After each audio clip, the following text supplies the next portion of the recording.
Assalamualaikum warahmatullahi wabarakatuh. Sahabat Setaipi yang saya cintai, kembali lagi di acara Teh Inspirasi. Temukan inspirasi bersama secangkir teh. Sebelum lebih lanjut, saya mengambil sebuah peribahasa, yaitu tak kenal maka tak sayang, atau tak kenal maka tak aruf. Untuk kita saling mengenal, untuk kita saling menyayangi, maka kita harus saling mengenal gitu ya. Perkenalkan, saya Saifullah, saya dari Prodi Ilmu Al-Quran dan Tafsir semester 7.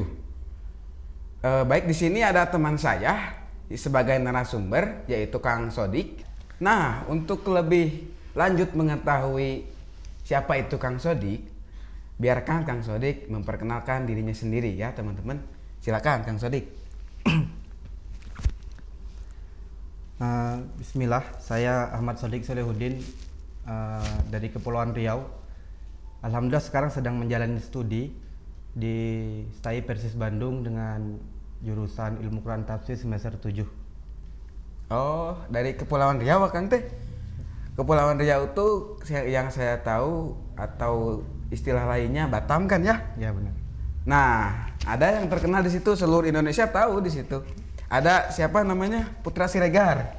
Nah, Kang siapanya? Saya boleh tahu nggak? Ya, bukan siapa-siapa saya mah. Oh, bukan siapa-siapa. Tetangga bukan? Bukan, jauh. Oh, bukan. Baik, Kang. Nah, Akang bisa dipanggil siapa? Kang Sodik aja ya? Boleh, bebas Ya. lah itu mah. Baik, sahabat Setaipi yang saya cintai dan saya banggakan. Saya mau nanya ke Kang Sodik. Kang Sodik di HMJ IKT itu sebagai apa? Di HMJ sekarang ya? Ya. Alhamdulillah saya itu diamanai sebagai ketua bidang kaderisasi di HMJ IKT. Subhanallah, mantap sekali ya teman-teman. Nah, Kang Sodik nih, mengenai pemuda. Nah, kan Kang Sodik dari Prodi Ilmu Quran dan Tafsir. Apakah ada kisah atau ayat yang menerangkan tentang pemuda yang relate dengan keadaan masa kini? Maksudnya yang bisa kita ambil contohnya seperti itu. Kan di masa sekarang ini kita bisa melihat banyak sekali moral-moral pemuda itu yang turun gitu, dikarenakan mereka sibuk dengan main game, sibuk dengan scroll TikTok, sibuk dengan lihat cewek-cewek cantik. Kan itu Kang Sodik suka gitu nggak? Insya Allah. Bersih ya, insya Allah aman ya. Aman. Nah, saya mau bertanya itu tuh, apakah ada di dalam Al-Quran yang menjelaskan tentang kisah pemuda atau apa? Tentang pemuda dalam Al-Quran ya? Ya. Sudah jauh-jauh hari sih sebenarnya ya, dan kisah ini sebenarnya sudah viral sejak lama, bahkan sampai sekarang tetap eksis, yang terkenal dengan kisah pemuda Ashabul Kahfi, atau orang yang asing atau orang yang berlari gara-gara intimidasi dari seorang raja yang harus menuruti keinginannya, tapi pemuda ini lari sehingga bersembunyilah di gua, dan dengan segala ceritanya Allah tidurkan dia selama 319 tahun. Jika mengambil dari ini ya sebenarnya, mengambil dari runtutan ini, sebelum kita nanti akan membahas lebih lanjut, Ana ingin menyampaikan sebuah ayat surah 18 atau dikenal dengan Al-Kahfi ayat 13 itu bilangnya begini. Allah tuh ngomongnya gini. Nahnu naqussu 'alaika naba'ahum bil haqq. Nah, di sini Allah ngomong ya, dengan segala keagungan Allah itu, Allah ingin menceritakan kepada kita, ini loh aku sodorkan kepada kalian tuh kisah yang berharga, sebuah kisah yang dahsyat, yang penuh makna luar biasa. Naba'ahum bil haqq. Naba'ahum, kisah pemuda. Bil haqq, dengan sesungguhnya. Terus ditanya sih, siapa sih pemuda yang dimaksud Allah tersebut? Innahum fityatun amanu. Mereka adalah pemuda yang di dalam dirinya itu sudah punya keimanan yang luar biasa sama Allah. Iya. Jadi begitu luar biasa makanya. Jadi kenapa misalnya ditanya nih, kenapa sih bisa seeksis itu kisah tentang Ashabul Kahfi sampai sekarang? Itu ya, kalau kita melihat dari segi kebahasaan, di situ ada innahum, yang innanya itu sebagai harfu takkid, tansibul isma wa tarfa'ul khabar, mabniun alal fathi la mahalla lahu minal i'rab. Nah, jadi di sini penjelasannya begini. Seolah-olah Allah itu ingin menceritakan, seolah-olah Allah itu ingin ngomong, ini loh pemuda yang sudah aku tancapkan kepada dia itu keimanan. watarfaul khobar, yang nanti beritanya itu akan tersebar sampai sekarang, tetap eksis kan. Nah terus di situ mabniyun, dan itu tetap bakok dalam diri pemuda itu keimanannya. La mahalla alal fathi, alal fathi itu maksudnya terbuka untuk siapa? Ya untuk kita sampai sekarang, untuk para pemuda sekarang, sehingga bisa ngambil pelajaran dari sana. La mahalla lahu minal i'rab, maka hal itu tidak akan berubah jika diambil dari segi kebahasaan. Nah, Kang Sodik, saya mau bertanya terkait apa yang dilakukan oleh Ashabul Kahfi sehingga raja ini nih, siapa rajanya? Pada zaman siapa? Raja siapa sih? Saya lupa lagi. Raja Namrud bukan? Oh, Namrud itu di zaman Nabi Ibrahim ya. Ashabul Kahfi itu saya juga lupa. Nah, dalam raja tersebut ya. Nah, saya bertanya apa yang dilakukan pemuda sehingga raja ini mengejar-ngejar pemuda ini? Apa nih? Apa alasan raja itu? Nah, ini setahu saya. Nah, kenapa akhirnya raja ini tidak terima dengan pergerakan pemuda ini? Karena orang-orang itu ingin berbeda. Ketika di zaman raja tersebut ingin zolim ya, terkenal zolim raja tersebut, sehingga ada segerombolan pemuda nih, 7 orang pemuda ini ingin beda dari mereka, sehingga larilah raja tersebut, lari dengan perbekalannya mungkin dengan secukupnya, dikejar, bukan hanya ingin diintimidasi, justru bahkan akan dieksekusi ketika ketemu. Nah makanya akhirnya bersembunyilah di gua Al-Kahfi ya, namanya Al-Kahfi. Nah Al-Kahfi itu sebenarnya gua yang besar, yang lebih besar dari Ghor. Ghor itu hanya muat sekitar mungkin 2 atau 3 orang. Tapi kenapa Al-Kahfi di situ namanya? Karena Al-Kahfi itu bisa muat lebih dari itu. Nah karena segerombolan ini berupa 7 orang ya. Jadi gua itu muat dengan mereka. Ya. Nah Kang Sodik, saya mau bertanya lagi nih. Kalau kita melihat dari kisah ini belum lengkap kan kisahnya. Apa sih yang membuat pemuda ini tuh menjadi dikenang sampai diceritakan oleh Allah itu sendiri di dalam Al-Qur'an, sehingga kita bisa mengambil pelajaran dari kisah pemuda ini. Apa landasan mereka seperti ini gitu. Apa landasan mereka sehingga bisa seperti itu ya. Nah karena kalau kita melihat landasan kita itu pemuda sebagai pemuda-pemuda Al-Qur'an lah ya, makanya sudah Allah jelaskan di situ kan, innahum fityatun amanu. Nah ketika mereka sudah beriman, tentu saja ya, sekarang banyak realita yang terjadi. Orang itu hanya ingin terkenal sesuai dengan keilmuan yang dimilikinya, tanpa tahu bahwa dasar yang harus kita punya itulah keimanan. Sehingga kita tahu buat siapa sih sesungguhnya ilmu yang kita dapat, dan dari mana sih sumber sebenarnya ilmu yang kita dapat. Makanya di situ ya Allah lanjutin tuh wazidnahum huda. Maka apa yang mereka dapatin nih ketika mereka sudah beriman dengan sebegitu rupanya iman yang kuat pada Allah, Allah kasih pada akhirnya wazidnahum huda. Allah tambahkan bagi mereka itu petunjuk yang berupa apa sih petunjuk itu? Berupa nikmat kan pada akhirnya. Nah apa nikmat yang mereka dapati? Masya Allah loh, 309 tahun Allah tidurkan mereka di dalam gua. Mereka tuh nggak makan ya, nggak minum, tidur. Iya, 309 tahun bangun-bangun sudah beda peradaban. Itu sebagaimana ya itu, aduh subhanallah ya, itu bentuk daripada kekuasaan Allah ya. Dan juga kalau kita melihat ada perkataan dari seorang orientalis ya. Ini orientalis loh yang ngomong seperti ini. Namanya itu Rosenthal. Dia mengatakan di dalam bukunya bahwa ada yang disebut knowledge before knowledge. Jadi kita itu harus tahu sebelum kita tahu. Nah maksudnya kan kita harus mengetahui sebelum kita mengetahui. Kita kaitkannya dengan ilmu. Ilmu itu berarti berasal dari Allah. Nah untuk itu kita harus menanamkan di dalam, ketika kita menuntut ilmu, kita harus beriman kepada Allah, seperti itu kan ya. Dan juga saya melihat dalam surat surat An-Nahl kalau tidak salah ayat ke-97, Kang Sodik juga mungkin tahu ayat ini. Kalau saya salah benerin ya. Man amila amalan min zakarin au unsa falanuhyana wa huwa mu'minun falanuhyanahu hayatan thayyibatan. Barang siapa yang beramal dari laki-laki atau perempuan dan dia itu beriman, maka Allah akan memberikan kehidupan yang sangat menggembirakan, kehidupan yang sangat bahagia di dunia juga di akhirat. Nah, untuk tadi yang pemuda itu diberikan apa tadi teh? Diberikan Zidnahum huda. Petunjuk. Berupa apa? Ya, berupa Nah, itu berupa kenikmatan. Kenikmatan yang tadi aja atau apa? Ya banyak tentunya ya. Maka sehingga nanti ketika kita sudah dapat kenikmatan nih, nanti maka kita akan merasakannya halawatul iman. Ya. Nah, kita sudah akan merasakan, wah ternyata begini enaknya iman. Tunggu, halawatul iman tuh apa? Takutnya ya teman-teman nggak tahu nanti. Insya Allah pada tahu lah ya, halawatul iman itu kita sudah merasakan enaknya, manisnya dari iman tersebut.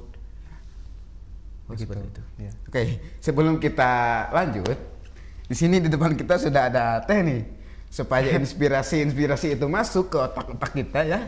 Kita minum dulu ya kan? Silakan, boleh diminum.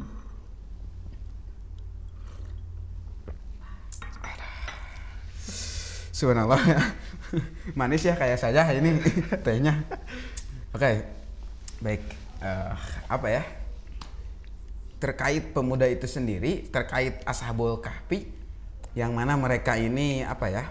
Menerapkan keimanan kan di dalam setiap gerak-geriknya sehingga mereka mendapatkan petunjuk dari Allah. Nah, apa sih yang bisa kita terapkan pada diri kita, atau apa sih, atau mungkin ada nggak dari Nabi, ujangan dari Nabi untuk menguatkan ayat ini gitu, ada nggak ujangan dari Nabi? Begitu. Iya, gini ya, tadi tentang iman ya, bahkan hikmah ya, mungkin hikmah dari pemuda ini, hikmah dari kuatnya iman pemuda ini, bahkan Nabi itu mensifati, tentu saja atas kekuasaan Allah, keagungan Allah terus terpancar dari lisan Nabi.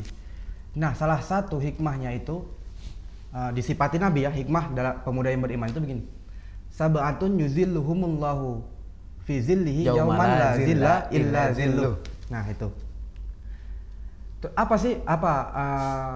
Apa luar biasanya dari hadis Nabi ini? Ternyata pemuda yang seperti ini itu dapat bagian itu luar biasa ketika nanti di akhirat semua orang itu akan dihisap. Jadi pada akhirnya itu semua orang ini sudah tidak tahan nih dengan lelah, capek, bahkan dengan panasnya terik ketika akan dihisap, bahkan mereka sudah bodoh amat lah. Pokoknya aku akan ingin cepat dihisap, entah mau ke surga atau neraka itu sudah bodoh amat bagi mereka. Tapi ada 7 golongan nih.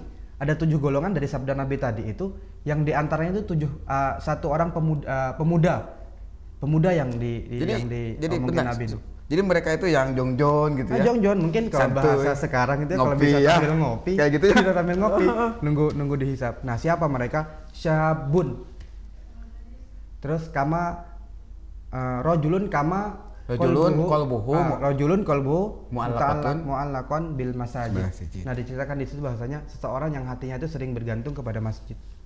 Nah, kenapa masjid di sini? Ya kita tahu lah ya, sebagai umat Islam, masjid itu sebagai syiar utama dan merupakan tempat untuk kita lebih dekat pada Allah. Ya. Nah, begitu. Apa ya? Dari apa yang tadi Kang Sodik sampaikan, mungkin kita dapat merefleksikannya di dalam kegiatan sehari-hari kita, bahwa kita harus melibatkan Allah ya. Ya. Kita harus tetap berpegang teguh kepada keimanan sehingga Allah menaungi kita gitu kan, seperti itu. Nah, Kang Sodik, ada nggak nih dari Kang Sodik pesan untuk teman-teman yang ada di rumah? Kan sekarang di dalam masa pandemi ini kegiatan pemuda itu menjadi tidak produktif bagi saya, karena ya seperti yang saya alami ya, saya tidur terus bangun, makan terus minum, udah itu tidur lagi, lihat itu YouTube, lihat Saipi Bandung ya, itu menurut saya kurang produktif. Nah, ada nggak nih pesan dari Kang Sodik, atau bisa dikatakan saran dari Kang Sodik untuk pemuda yang berada di masa pandemi ini nih, ada nggak? Ini bukan perkataan saya ya, tapi saya akan mengutip dari perkataan Imam Syafi'i yang mengatakan seperti ini. Nafsuka illam tashghalaha bil haqqi syaghalatska bil batil. Dirimu itu ketika tidak kamu sibukkan dengan hal-hal yang bermanfaat, maka hal-hal yang batil itu yang akan intinya yang akan merusak dirimu. Jadi kan kadang orang itu lalai, lelah, itu kan maksudnya dalam hal-hal yang berbau ketaatan. Ya sudah, pada akhirnya yang dilakukan hanya kerusakan, kebatilan. Ya. Nah, begitulah intinya dari perkataan yang disampaikan oleh Imam Syafi'i. Terus begini ya, untuk diri kita sebagai pemuda nih harus lebih punya giroh, semangat, sehingga terus lakukan hal-hal yang produktif. Hal-hal yang produktif, jadi sehingga hal-hal yang kita lakukan itu semuanya bermanfaat dan bisa berdampak bagi orang lain. Ada satu hadis Nabi ya, nafsuka mati yatuka farfuk biha. Dia bilang, dirimu itu adalah kendaraanmu untuk menghadap Allah. Dirimu itu adalah kendaraanmu untuk menghadap Allah. Oh, jadi farfuk biha. Bisa dikatakan dari hadis yang itu ya, kita itu kita mau kemana itu tergantung kita sendiri, begitu bukan? Benar. Coba. Makanya gini ya, farfuk biha, maka sayangilah hal yang sudah diberikan Allah itu apa, berupa kendaraan di diri kita nih. Berarti kan sikap kita itu menentukan pilihan kita itu harus bagaimana. Makanya kenapa Allah berikan kita akal untuk berpikir sekiranya hal ini bermanfaat tidak sih? Oh, seperti ada dijelaskan di Quran surat Al-Imran kalau tidak salah, wa ma yadzakkaru illa ulul albab, begitu kan? Benar. Oh iya. Maka hanya orang-orang yang bisa mengambil pelajaran lah. Maka orang-orang berpikir. Maka orang yang bisa berpikir lah yang bisa mengambil pelajaran. Seperti itu. Subhanallah ya, Kang Sodik. Baik, teman-teman, sahabat Staypi yang saya cintai. Jadi intinya dari apa yang tadi disampaikan oleh Kang Sodik mengenai diri kita sebagai kendaraan menuju apa yang kita tuju nanti, itu kembali lagi kepada kita. Nah, pertanyaan saya nih, kenapa pemuda sekarang itu mereka terlalu sibuk dengan urusannya sendiri sehingga mereka melupakan kewajiban mereka sebagai pemuda? Nah, bagaimana? Karena mereka itu tidak tidak adanya kesadaran dari diri sendiri. Nah, ada nggak nih dari Kang Sodik, bagaimana cara kita untuk menumbuhkan kesadaran itu dari diri kita sendiri? Ada nggak? Ya makanya ya saya bilang tadi itu, makanya sibukkanlah dengan hal produktif. Nah, ini hanya sekedar nasihat, dan nasihat itu untuk diri saya dan mungkin bahkan untuk kita semua yang mudah-mudahan bermanfaat. Di situ dalam sebuah itu perkataan ya yang yang ngomongin lah, da'anka ma qad fata fi zamanis soba wazkur dzunubaka wa bakaha ya muznibun. Di situ dia bilang, tinggalkanlah atas dirimu itu apa-apa yang sudah berlalu di masa kanak-kanak. Jadi maksudnya masa kanak-kanak di situ apa tuh? Masa-masa bermain, masa-masa yang tidak memikirkan manfaatnya apa. Udah main pokoknya mah gitu kan. Terus wazkur dzunubaka wa bakaha ya muznibun, dia bilang. Dan kamu ingatlah bahwa dirimu itu bergelimpangan dosa dan menangislah, wahai engkau yang bergelimpang dosa. Terus di situ dibilang, lam yansahul mulkan hina nasitahu bal asbatahu wa anta lahin tal'abu. Dia bilang di situ kan. Jadi ketika kamu bermain-main itu, Allah justru tidak melupakan dosa-dosa yang kamu lakukan. Justru dituliskan dosa-dosamu itu. Oh, dosa waktu dulu teh? Enggak waktu dulu. Jadi ketika kita lalai akan dosa, ketika kita lalai dari ketaatan, justru ketika kita lalai itu bukan berarti Allah itu tidak memperhatikan. Lam yansahul mulkan hina nasitahu. Tuh, dengerin teman-teman yang ada di rumah ya.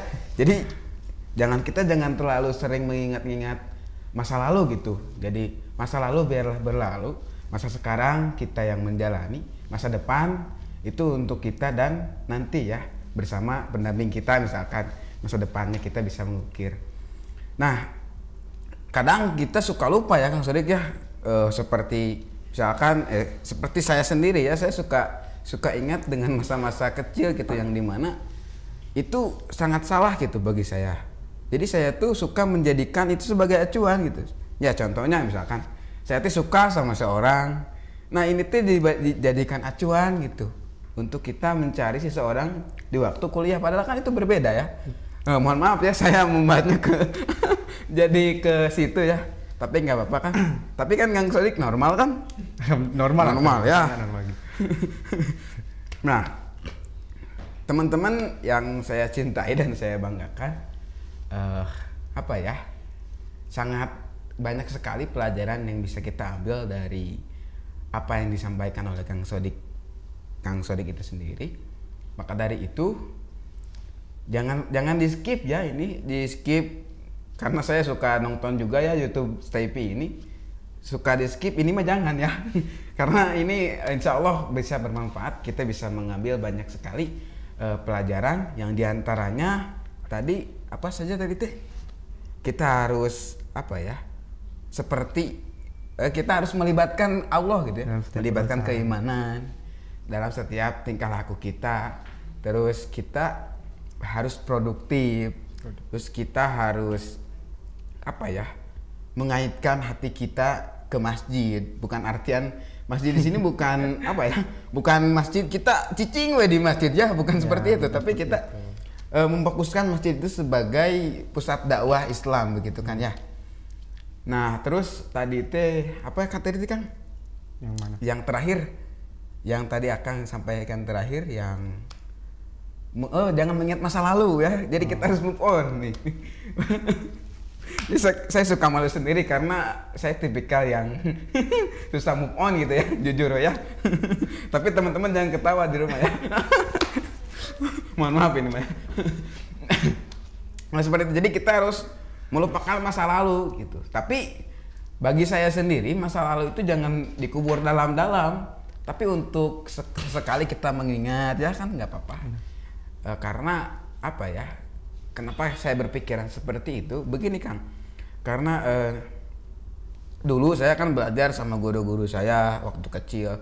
Sekarang kita mau lupakan kan itu, jadi bukan itu yang dilupakan, tapi lebih kepada hal-hal yang nggak penting ya kan ya Kang, seperti mantan dan yang lain sebagainya seperti itu. Ya jadi intinya ya kenapa menarik sekali ngobrolin tentang pemuda. Dan misalnya kita lagi dalam keadaan kesusahan misalnya ya. Nah terus lihat awal fityatu ilal kahfi faqalu rabbana atina min ladunka rahmah. Oh itu di ayat selanjutnya. Di ayat sebelumnya, justru di ayat 10. Nah itu ketika mereka lagi dalam kegundahan dan kegelisahan, dikejar-kejar, bahkan bukan hanya sekedar diintimidasi, bahkan akan dieksekusi, nyawa taruhannya. Mereka berdoa cuma minta rahmat. Terus tak tersangka kan pada akhirnya rahmat yang diberikan Allah itu justru luar biasa. Sehingga kisah mereka itu diangkat sampai sekarang yang bisa menjadikan pelajaran tentunya bagi kita ya. Gitu loh pemuda, itu loh punya giroh seperti itu. Karena berbicara tentang pemuda itu memang dengan pergerakan-pergerakan, dengan perubahan-perubahan. Dan mereka itu justru berani berubah dengan apa? Move. Pindah, hijrah. Ketika mereka tahu hal ini zolim nih, yang ini bisa berbahaya, menyebabkan dirinya bisa berbahaya, pada akhirnya mereka pindah demi apa? Mendapatkan kedudukan yang agung dengan standar keimanan yang luar biasa, sehingga di situ disifati Nabi, bahkan orang-orang yang seperti ini akan mendapatkan naungan ketika nanti di akhirat ketika orang-orang sedang akan dihisab. Bahkan tidak hanya itu saja ya, ketika ingin berbicara tentang passion nih, sok lakukan kamu dengan tenaga boleh, dengan kekayaan boleh, dengan kedudukan boleh. Bahkan Bilal bin Rabah nih, itu kan sahabat Nabi, ya kan, terkenal di masa Nabi. Ketika mungkin dia ingin berdagang, itu dia tidak perlu susah-susah lagi. Sudah ada nih viral kan, sahabat Nabi, sudah ada sponsor lah istilahnya dari Nabi. Tapi justru dia lebih memilih azan. Cuman Allahu Akbar. Apa kata Nabi? Aku mendengar terompahmu di surga. Kan ngeri kan? Sebenarnya jadi marilah. Yang pertama itu memang harus tetap berbasis keimanan, sehingga kita tahu nih kemana arah pergerakan. Terus tujuan kita nih apa? Kan setiap bagi seorang muslim itu ya, apalagi bagi kita pemuda muslim, hal-hal yang memang harus kita kaitkan sebelum melakukan sesuatu adalah niat apa? Niat buat ibadatillah, ibadah pada Allah tentunya kan. Begitu. Bang Epul. Ya, tadi saya melihat akan menyebutkan salah seorang nama sahabat, Bilal. Nah, ada nggak selain daripada Bilal yang patut kita contoh gitu, ada nggak? Banyak ya kalau berbicara tentang seorang sahabat, justru bahkan jika kita berbicara dengan hal-hal perubahan-perubahan yang terjadi, justru itu semua dilakukan dengan kaum muda. Runtuhnya Konstantinopel itu juga kaum muda. Terus ada lagi nih, nah yang lebih keren itu bagi saya, itu berbicara Umar bin Abdul Aziz nih, pemuda tampan, gagah, kaya raya, Jelaslah dia anak raja.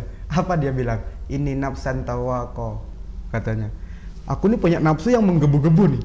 Jadi si Umar bin Abdul Aziz ini ketika dia ingin seorang wanita yang baginya itu akan jadi miliknya, harus dapat. Nah, itu berbicara tentang giroh ya. Berarti harus benar-benar nih ketika kita ingin mendapatkan sesuatu. Itu selain memang dia tampan dan sebagainya ya. Terus berbeda halnya ketika dia jadi seorang Khalifah, bisa dibilang khalifah atau pemimpin lah ya ketika itu. Berubah nih. Yang dulunya terkenal tampan, gagah, berubah jadi kurus badannya. Terus dia bilang, takufu nafsi ilal jannah nih. Sekarang aku bukan nafsuku lagi nih yang aku gede-gedein, tapi bagaimana aku tuh bisa mendapat jannah, bagaimana aku bisa mendapatkan surganya Allah. Berarti kan luar biasa ya. Jadi di sela-sela kegiatan, di sela-sela hal yang kita lakukan, tujuan kita apa, tentu saja selalu melibatkan Allah dalam setiap urusan, maka di situ akan dipermudah. Ya. Sahalallah ya kan. Ya, kayak kata Allah di dalam firman Allah dalam surat apa tuh? Al-Insyirah. Inna ma'al usri yusra. Wa inna ma'al usri yusra. Nah, Kang, apakah kan tadi Akang menyebutkan tentang kisah Ashabul Kahfi, ya?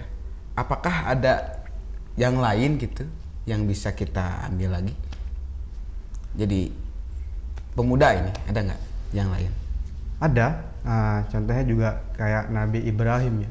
Itu ketika masa mudanya bingung nih, bahkan semua diajaknya bercakap dan berdebat hanya untuk mempertanyakan di mana Allah berada.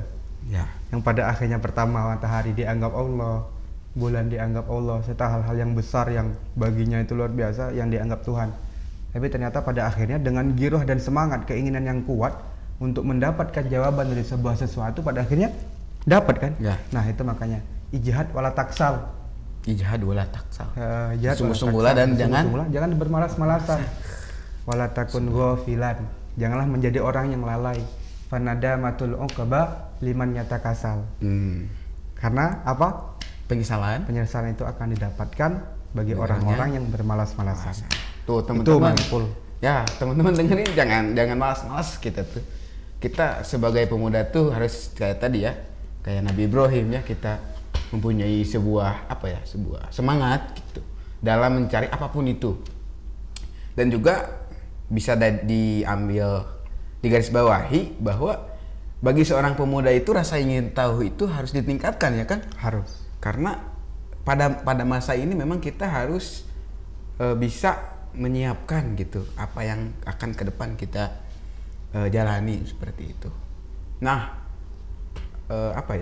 Akang tahu nggak peribahasa yang dari Soekarno tuh gimana sih? Oh, berikan aku 10 pemuda, maka akan kuguncangkan dunia. Dan apa lagi? Berikan aku berapa puluh orang tua gitu kalau tidak salah ya, maka akan kucabut lau dari akarnya. Berarti itulah kalau tidak salah lah. Begitu. Subhanallah ya pemuda. Nah, untuk itu teman-teman, tadi saya melihat, mendengar di surat Al-Kahfi kan tadi, Al-Kahfi juga tadi di surat Ibrahim kan, yang Nabi Ibrahim itu di surat Ibrahim dijelaskannya. Kalimat yang digunakan kan itu fata ya, fata terus fata fityan, bukan fityan.